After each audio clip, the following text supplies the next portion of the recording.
After the age of 65, when life enters a stage that calls for more peace and serenity than ever before, the most precious thing is no longer material wealth or fame, but rather peace of mind and self-respect.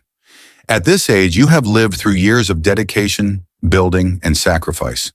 Now is the time you truly deserve to live a gentle life, free from being drawn into toxic relationships or people who weigh down your spirit.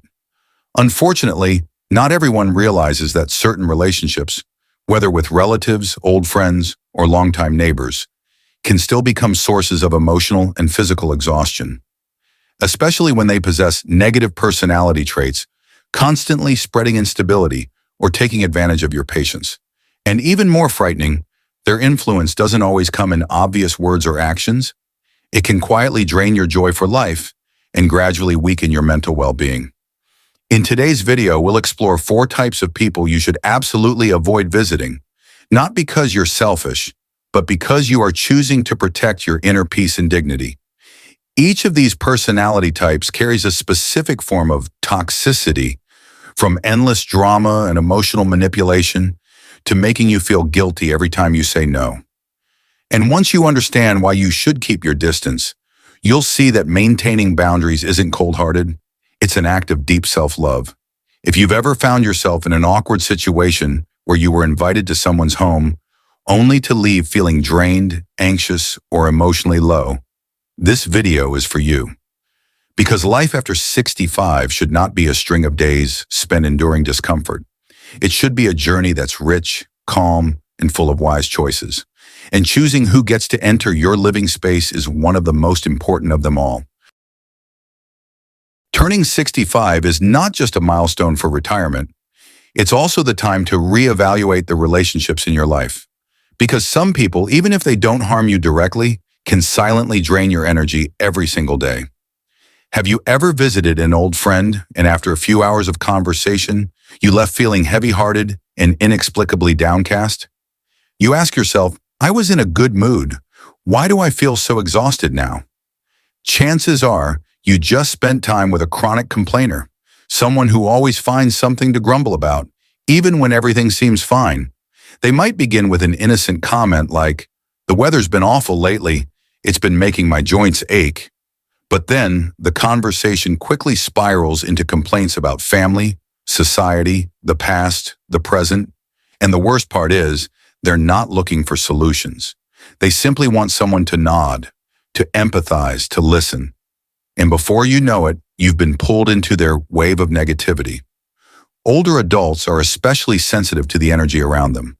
We no longer have the strength to grin and bear it like we did in our youth. Every visit, every conversation deeply affects our spirit, our mood, and even our physical health. Frequent exposure to these people can gradually rob you of optimism, making life feel heavier and more tiring for reasons you can't quite explain. But here's the good news. You don't have to tolerate it. Keeping a distance from negative people doesn't mean you're selfish or uncaring. It means you are choosing to love and care for yourself. You can absolutely choose to spend your time with those who inspire you, who are grateful for life, even in the little things. Start by paying attention to how you feel after each interaction. Do you feel light or weighed down? Do you want to see them again, or would you rather avoid it? Once you recognize the signs of a chronic complainer, take the initiative to limit your time with them. If avoidance isn't possible, keep the conversation brief and don't allow yourself to become the reluctant listener. You can gently steer the topic towards something more uplifting or simply say that you need some rest. Remember, you have the right to choose relationships that leave you feeling peaceful and refreshed after every encounter. When you reduce the presence of negative people in your life, your spirit feels decluttered, lighter, calmer, and more energized. Let your later years be a time to cultivate positivity, not carry the emotional weight of others. And most importantly, negativity doesn't only come from complainers. In the next part, we'll uncover a type of person even more dangerous: the subtle manipulators who only show up when they need something from you. Not everyone who knocks on your door comes with good intentions. Some people show up with a smile, sweet words, and even gestures of care that make you feel appreciated. But be careful, because sometimes what they're really seeking isn't friendship, but your service. Manipulative people don't come to you out of love. They come when they need something. When they're in financial trouble, when they need help watching the grandkids, cleaning the house, fixing the car, or simply looking for someone to unload their negative emotions onto. They mask their true intentions with flattering compliments, dramatic stories to spark your sympathy, or by making you feel guilty if you don't help. Have you ever been in a situation like that? A phone call from someone you haven't heard from in ages, and after a few polite questions comes a request for help? They say only you can help them, that they have no one else, that reaching out to you means they truly trust you. At first you feel needed, but the requests keep coming one after another, and eventually you start to feel more like a tool than a friend. Relationships with manipulators are always one-sided. You give your time, your energy, your emotions, while they only take. And when one day you finally say no, they make you feel guilty, tell you you're being selfish, that you've changed.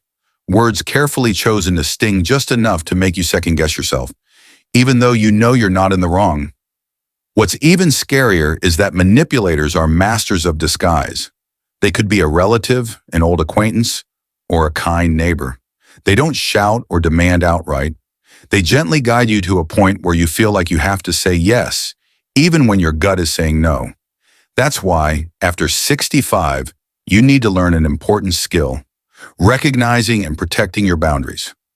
You've lived long enough to know your worth doesn't come from pleasing everyone. You deserve time for yourself, for joy and rest, not for those who only come around when they need something. If you notice that someone only seeks you out when they want something, ask yourself, have they ever shown genuine care for you? Have they reached out just to check in on you, not as a setup for their next request? And if you say no, how do they respond? You can set boundaries clearly without being harsh.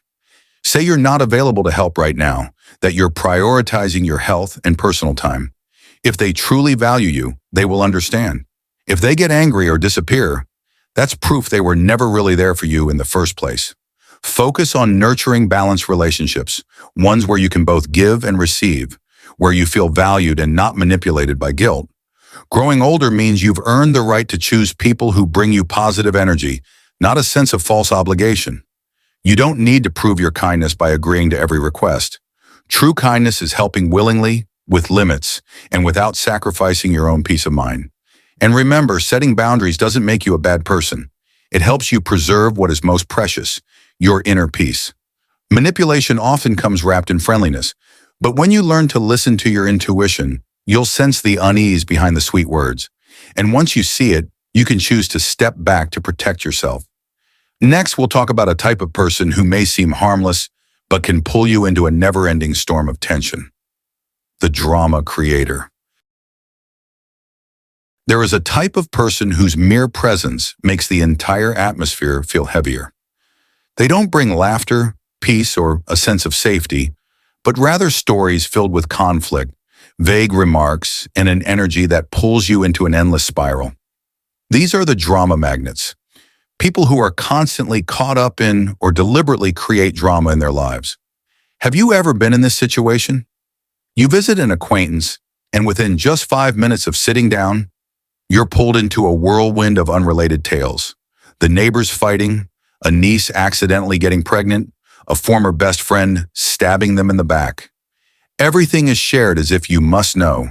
You can't not listen, and you can't stay silent without being drawn in further.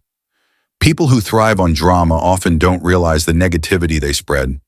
To them, talking about conflict is a habit. It's how they keep attention and feel alive. They always need a problem, a side A and side B, someone to judge and someone to defend. Without drama, life feels unbearably dull to them. But after 65, when what you need most is peace and stability, being dragged into these conversations is like drinking a slow-acting poison. Whether you're just listening, gently offering opinions, or staying neutral, the reality is that your energy is being drained. You leave these interactions with a cluttered mind, a sunken mood, and sometimes an unnamed sense of confusion. The only way out of this cycle is to learn not to participate. You don't have to share your thoughts on matters that don't concern you. You're not obligated to hear them out so they feel better. Gently steer the conversation towards something more uplifting. like health, hobbies, or recent joys. If they keep dragging you back into drama, take the initiative to withdraw gracefully but firmly. Remember, your peace is more important than someone else's temporary satisfaction. Not everyone understands the value of quiet, but you do, and you absolutely have the right to protect it. Every time you say no to drama, you're saying yes to inner peace. Instead of spending your time entangled in negativity, you could choose to read a calming book, talk with an uplifting friend, or simply sit on the porch listening to birdsong and letting your mind rest. That's the kind of life you deserve after a lifetime of hard work. Drama seekers aren't necessarily bad people. They're just trying to fill an internal void with external conflict. But you don't have to be an unwilling audience to their play. You can listen with limits, show respect without enabling, and most importantly, step away when it no longer feels right. Just like you wouldn't stay in a smoke-filled room just because someone says, stay a little longer, you also shouldn't remain in a relationship that clouds your mind and drains your spirit. Walk away, gently but clearly, because you know what's best for you. Let your later years be a time for serenity, free of tension, conflict, and stories that leave your heart in turmoil. You deserve that, and you have the power to create it, starting with the people you choose to spend time with. And now we come to the final type of person, seemingly harmless, yet quietly causing you to lose your grip on the present, the negative nostalgist. In the next part, we'll unpack this personality and learn how to recognize and avoid them before it's too late. After 65, people often long for inner peace, to live in the present with a sense of serenity, but not everyone knows how to preserve that tranquility, especially when they frequently visit those who live permanently in the past, surrounded by painful memories, unhealed wounds, and a world filled with regret. Have you ever sat through a conversation where someone kept repeating, "The old days were so much better than now," or "Life today is so dull, it's nothing like it used to be"? They speak of a glorious time that's long gone, of losses, of things that can never be regained.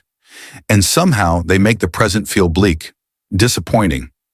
In truth, negative nostalgists are not bad people. They just haven't learned how to make peace with the past. The problem is, when you interact with them too often, you can get pulled into that same mindset, starting to dwell on what's been lost, on past mistakes, and gradually losing the freshness and vibrancy of the present moment. But this can absolutely change. You don't have to bear the emotional weight of others when it drains your zest for life. You can choose to listen with empathy, but not with complicity. Gently steer the conversation towards something more positive. And if they keep clinging to the past, you can kindly say, "I understand the past holds many memories, but the present has so much to appreciate too." Try suggesting activities that bring them back to the now, like going for a walk, gardening, listening to music, or simply sitting together in silence without needing to speak of the past. If they continue to reject the present, you must have the courage to step back to protect your own peace, because serenity is a gift you deserve to protect. Not everyone may understand that, but you can choose to live that way. You don't live through memories. You live through each moment that you have now. And when you learn to treasure the present, every day begins to feel fresh, light, and meaningful. Once you learn to keep your distance from those who dwell only in the negative past, you'll feel your mind unlocked, lighter, clearer, and full of renewed inspiration. That's the greatest gift you can give yourself at this stage in life. And here's what matters most. From now on, you can choose to visit only those who make you feel alive, not those who make you regret that you've lived. After 65, you no longer have time to endure relationships that leave you drained. Life has taught you enough to know there are people you should no longer visit, not because you hate them, but because you value your own peace. Every conversation, every encounter is an exchange of energy, and you have the right to choose whom you engage with and what kind of energy you allow into your soul. Don't sacrifice your inner calm out of politeness, familiarity, or obligation. At this age, you don't need to prove your kindness by silently listening to complaints, overextending yourself to help, or absorbing irrelevant stories only to carry home emotional turmoil. You've journeyed through most of life. Now is the time to live lighter, cleaner, deeper. Choose wisely, protect intentionally. Love the rest of your life by stepping out of the whirlwinds that exhaust your mind. Living in peace doesn't mean isolation. It means living with discernment. And you, the one who has weathered many ups and downs in life, deserve that peace completely. Don't apologize for choosing silence. Don't feel guilty for saying no to things that weigh you down. And don't hesitate to begin a new life, gentler, more reflective, and more joyful.